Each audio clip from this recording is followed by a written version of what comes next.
it's wet. It's raining and I just came in for a walk.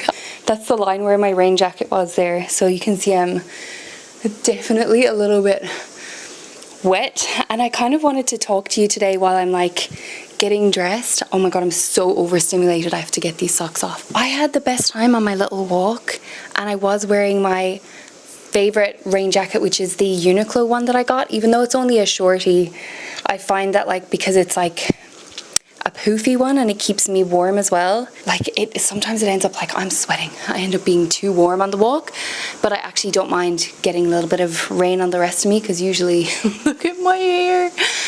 Oh, why did I even bother washing it this morning? Yeah, even if I get a little bit of rain on me, I usually end up changing my clothes afterwards anyway. Which, if you know me in real life, guys, this is why I am always wearing different clothes every time that you see me throughout the day. Because oftentimes I'll like go for a walk or do exercise or something, or do some really heavy cleaning, and then I'll have to change my clothes again. Oh my gosh, I feel like I kind of have this classic conundrum of like nothing to wear syndrome.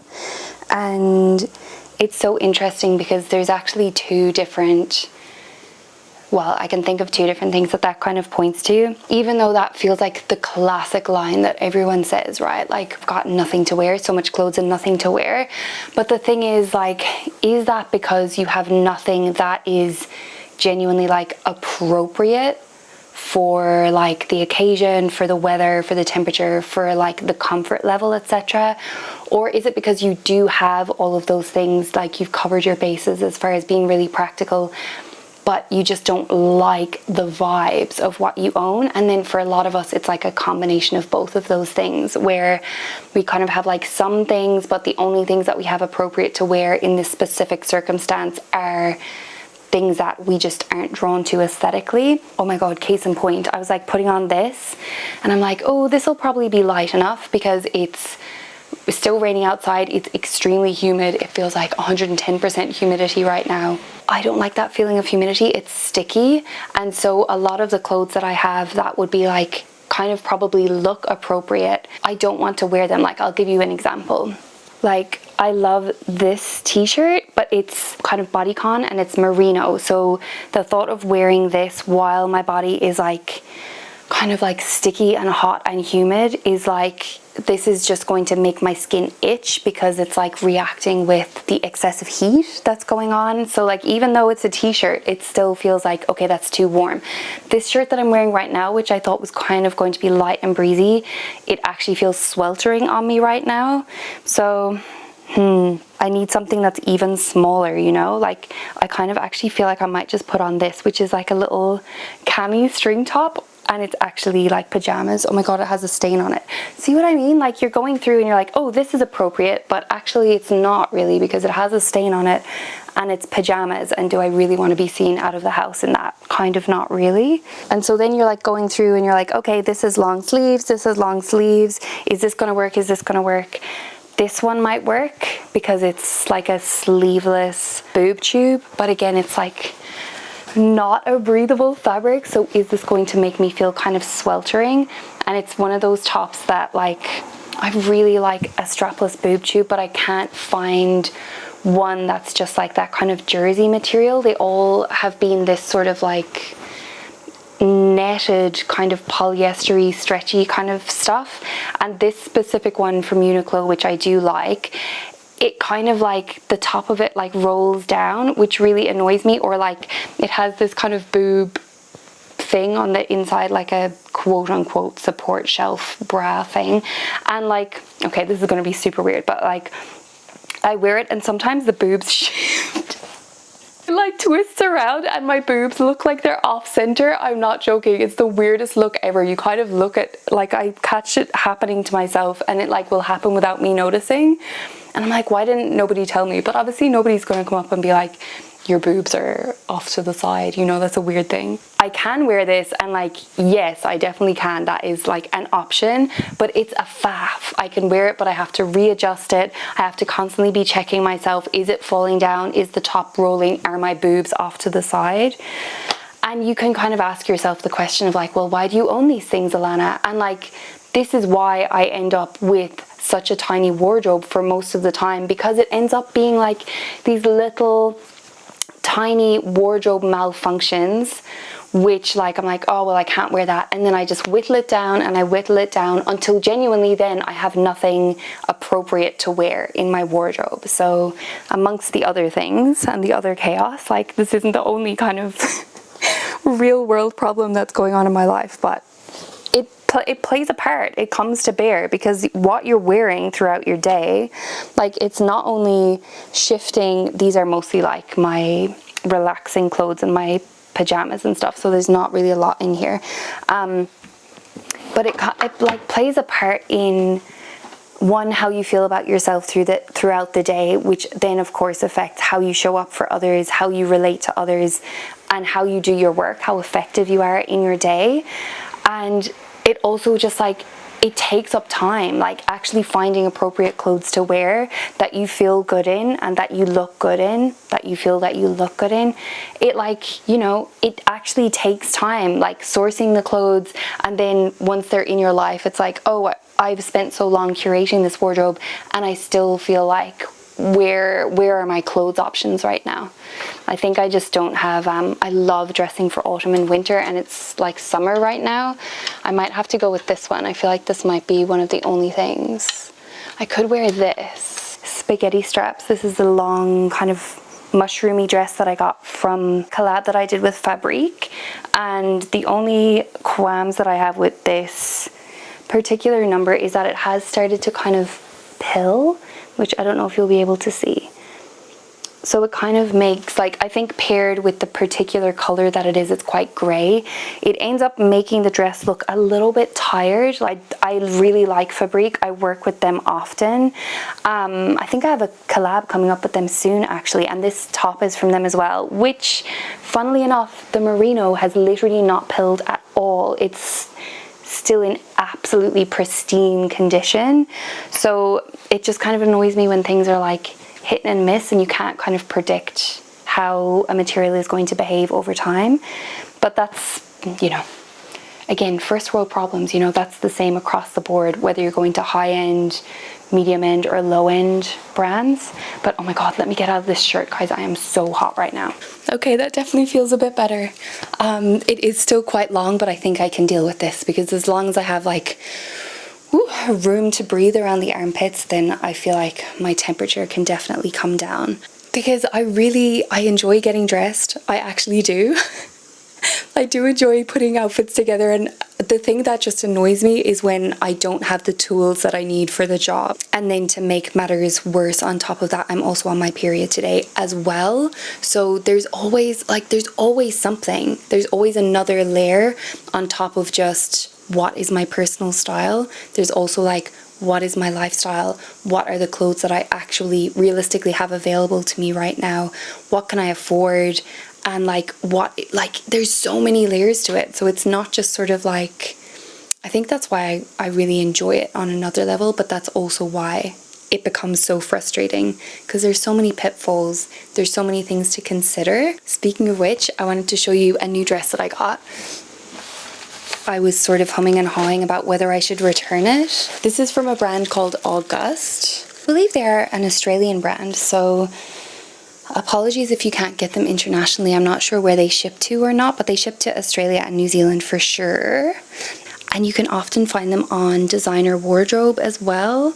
But anyway, I got this long, gorgeous, slinky maxi dress, and actually I'll try it on for you so that you can see the full, you know, the full. So on a 5'4"-ish person, it's a very, very maxi dress. Like, this looks so long. I feel like the Lady of the Lake or something, but like a red version. And I really do think, like, I like how it fits more or less throughout the rest of the body. I think it was designed for somebody who is less of a pear shape than I am, because I feel like the bust doesn't quite fill it out on the top, and it pulls a little bit around the hips, but regardless, I like how it looks, and I think I'm just going to take it up. I was going to just send it back, and then I'm like, do I really want to be spending 20 Australian dollars of a handling fee to send it back and just to have never worn it? So basically I'm like, it's kind of money down the drain. So even though I know that's like the sunk cost fallacy or whatever, I do like it, and I think I like it enough to just keep it and take it up ever so slightly. Because even though it is long and like, I think that kind of works on a certain frame, I also really prefer it when it's kind of like up here at like mid-calf, or like even at ankle length, but I think mid-calf would make it look just a little bit more like proportional to me anyway, and my body. Probably the best bet with August is to find them on Designer Wardrobe. I do love Designer Wardrobe. Cute little dresses, and I got a sweet little brown polka dot dress, which is coming from Designer Wardrobe, and I'm very excited for that one to arrive. So yeah, the plan this year is to lean a little bit more so into the flirtier, girlier side of my style. I think something that I've noticed is it's really hard to get dressed when you're in survival mode, and I spent so much of last year in survival mode. I'm like one of those people who's like quite into being like quite high functioning a lot of the time, even when I'm going through hardships, like very hard on myself, will continue to push myself through even if I'm like dying on the inside. But this last year I kind of learned a lot about allowing myself to stop, allowing myself to soften, allowing myself to slow down, and kind of like almost dissolving that inner critic in a way, which I think is just so debilitating for a lot of us for so many reasons. Like, we've lived with that harsh inner voice for so long that it almost like become like we just think of it as our own voice, and we kind of can't separate it out from our own thoughts and like how, like who we are at our core. And it can just be very, very easy to overly identify with that part of ourselves that's really judgmental, really harsh, really critical of ourselves and of others. And I think like when you're going through a stage where your body has gone into survival mode, where your nervous system has gone into survival mode for whatever reason, and sometimes it's for like quote unquote no reason at all, and we're just like feeling down, or we're feeling sad or anxious, it's kind of really tricky when you're in a stage of life where it's already hard, and then inside the mental like chat that you're having with yourself is also then compounding the struggle and compounding the survival mode, because you're sort of berating yourself for being where you are, you're berating yourself for the feelings that you're having, or for not being able to cope, or for like not having the right strategies in place or whatever. There can be like a very big negative spiral in that direction. When you kind of are a little bit outside of it and looking back, it's very easy to sort of see, but it's a little bit harder to see when you're actually in it, and when you're actually speaking harsh words to yourself, and when you're actually being hard on yourself. You kind of just take it for granted and act like it's super normal, like it's very, very normalized inside your internal culture that you have within yourself. Like, that's just how you speak to yourself, and like that's just how it is, kind of thing. And yeah, so I'm just really grateful this year to have gone on that journey of softening. Like last year, I think my word for last year was soft or slow or something like that, maybe both together. And that was like my driving force for the entire year, was to be a little bit softer on myself, go a little bit more slowly. And it's kind of funny because I think I do have quite like a soft demeanor a lot of the time, and so it kind of isn't something that maybe can be externally perceived by other people. It's very, very interesting. Like, you can never kind of tell from externally outside of someone how they're like conversing with themselves on the inside. Like, you never know the struggle that someone else is going through on the inside with themselves, the demons that they're fighting within themselves. And like, that's why I think it always pays to be kind to other people. But I just think it's really funny how, you know, we project these perceptions onto people, like, oh, they come across as so friendly and so whatever, but you never know how unkind they're being to themselves on the inside. Like, how people think about themselves in the privacy of their own head can be very different than how like we show up in the actual world for other people, the dialogue that we have with other people, the impression that we give to other people. And I think like sometimes we can get like if we come back to our personal style, we get to this sort of, we almost feel like we have to defend ourselves in a way, or like there's this sort of element of like keeping up appearances. And like I think our fashion sense comes into that in a little bit, because it's almost like the more that we struggle, if you have a personality like me, the more that you don't want people to see that you're struggling. And so the more effort that you will put into upholding this front, or like, you know, coming across as like a person who has it all together, or a person who like is really well turned out, really well dressed, and like gives the impression of having everything all figured out, or whatever the case may be, like being really stylish or being really well dressed, or like having, you know, whatever impression that it is that you want to give out. Oh my god, I might have to close this window. It's like blowing rain in, but it's so nice with the breeze. So for me, like the personal development journey has been so tied with my style journey, and that's always why I've talked about them in tandem here on this channel, because it's so important and integral to have confidence, but also to have self-compassion as you're like navigating your way through the world, because that is what kind of allows you to show up and shine as your best self. And that is ultimately what, like, I think takes a lot of pressure off from like your personal style. And a lot of us can be in these, oh my god, yeah, it's raining, we're shutting it. It's like you can be in these really, really frustrating style ruts, but it's actually, the rut that you're in is possibly like a mental health rut, and you just haven't identified it as that. You just think, oh, there's something wrong with my style, or I'm frustrated with my style, but it actually might be something completely else. It might be that you have like allowed yourself critic to get too loud, or it might be that you haven't been like doing your inner work, doing your journaling, going to therapy, speaking with friends, opening up to people, or just allowing yourself to have like emotional release, regulation. You know, your nervous system might be out of whack, you might be drinking too much caffeine, you might not be like in your best health wise, you might not be supporting yourself hormonally.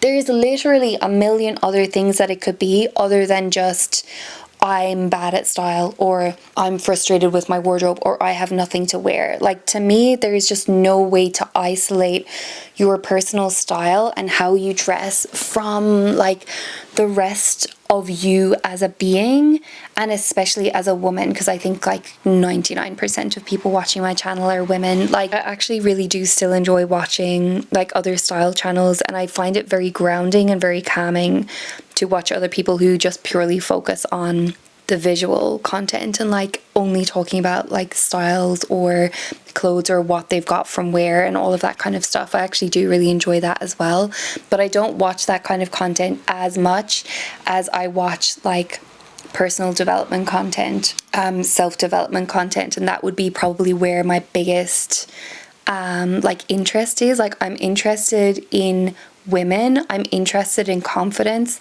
I'm interested in healing and growth, sort of area of interest, and also spirituality. I'm highly spiritual, so I would say those are like the biggest areas that I enjoy focusing on, kind of more psychology and spirituality than just strictly like the actual clothes themselves, which, don't get me wrong, is also fun, but I'm more interested in like sort of that convergence point between where our personal style meets our personality, like the part of style that is personal. That's the thing that really gets me, that really interests me, and that I really want to chat about more so. Oh my god, does anybody else get really annoyed when your glass is like sweating and dripping? That so annoys me. This is why my spirit animal is a cat. You know, have you ever seen a cat try to walk through wet grass and they're like picking up their feet and like shaking their feet? That's me, like, to a T. By the way, I did have to change my bra because I took it off to try on the other dress, and then I tried putting it back on and I was like, this is absolutely saturated from me being so clammy and humid from going on my walk. So I did end up putting on my strapless bra, which is my favorite one from Skims. I'm not like affiliated with Skims, but I do love their bras, top tier. I don't always wear a bra, but when I do, it's got to be perfect. I feel like going back to like kind of comfort dressing and dressing in survival mode for a second, the most important thing really is like personal comfort, whether that's physical comfort or emotional comfort, and kind of like a combination of the two is really ideal, so that you can wear your clothes and feel like they support you throughout your day. But it's like, yeah, everybody kind of wants something a little bit different from their outfits. And I think as soon as you're getting into survival mode and you're just sort of trying to make it through your day, and like you're taking care of yourself and you're taking care of your mental and emotional health, I think it's just so important to feel supported by your clothes, feel good in your clothes, like wearing the colors that you enjoy, wearing the silhouettes and the fabrics that you enjoy. And finding ways to make your clothes be like this security blanket, or this comfort as you go out and you move through the world, that actually facilitate you to be more confident and to feel like your best self. I feel like that's just like, that's the holy grail, really. That's what we're searching for. I'd love for you to write down in the comments if you have like, what is your go-to comfort dressing uniform? I feel like for me, on a day like today where I don't want anything to be too clinging onto my body, I love things like this dress. If I had like 17 of these dresses, I would be stoked. This is kind of perfect, the kind of throw on and go. It still has like a pretty feminine like cut shape, like silhouette. I'm able to like wear it and not be completely sweltering, but it's also the kind of thing that I can wear if it's like getting into the colder weather, and I can, you know, really easily layer over the top of it. I'm a big fan of dresses, to be honest. Dresses and skirts. And my other favorite go-to for like probably the rest of the month is some sort of like small top or t-shirt, and then my midi skirt, like a fitted high-waisted midi skirt. That's like chef's kiss for me outfit wise. At least in the summer, that's me rinse and repeat, because I can't stand to have like tons of fabric on my body when it's hot. I have to be like nice and loose. Honestly, sometimes I will just throw on a pair of denim shorts over like swimming togs, and that will be my outfit, and that just feels so comfortable. And especially, and if I need more like coverage on my shoulders for sunburn or whatever, I'll put on a big oversized t-shirt. I just got such a good one from August as well, with like a lobster on it, and it says picante or piquant, I'm not really sure. It's like spicy, either in Spanish or French. I actually think it's the same, spelt the same way in both languages. So I feel like I'm just going to have to wait until next summer to prioritize building a summer wardrobe, because honestly, like this year I just had so much else on my plate, and I had no time and no budget to give over. Like towards the beginning of summer, I did that big haul from Uniqlo, which was perfect, and those clothes kind of more suited towards like early summer, late spring. But when it came to like the dead heat of summer, there's nothing I could do about it. All I have to do is just like survive as best as I can with my swimming togs and like wearing as little clothes as possible. Hopefully by this time next year I'll be a little bit more organized as far as like what I have in my wardrobe to wear for like the depth of the heat of summer, which I know most of you are in the opposite end of the spectrum. But I do also know for most of us, when we move into the summer dressing, that tends to be the Achilles heel of a lot of women's wardrobes, because it's so difficult to dress. At least if you have a very hot summer, it's difficult to dress for the summer months. Like still feel comfortable, still feel cool, still feel protected from the sun, but like not be absolutely sweltering in what we're wearing. I think I'm going to leave my ramble there for today. I'm feeling a little bit like kind of spun out. I think it's because I haven't written down any notes for this episode, and I think for me personally, I do like to yap and I do like to catch up in like an unstructured way, but I think I also probably need to figure out a way that I can like, we can like have some talking points, you know what I'm talking about, where I have like a light plan of all the things that I actually want to talk about with you guys this week, so that it doesn't just feel like a voice note for 30 minutes of me chatting to you guys, but can actually be kind of some helpful reflections and things that we can actually work through together during the week, like have as part of our conversation, and then come back and like fill in on and build on the weeks following as well. So let me know if you guys have any ideas as far as like structure or talking points or content that you want me to focus on, and like areas of life that you want me to focus on while we're kind of like navigating this switch and this pivot in the channel. So with that being said, thank you so much for spending some time with me today, and I will see you so shortly in our next episode, hopefully for a little bit less of a ramble and a little bit more of like something that actually makes sense and is helpful. Okay, see you next time. Bye.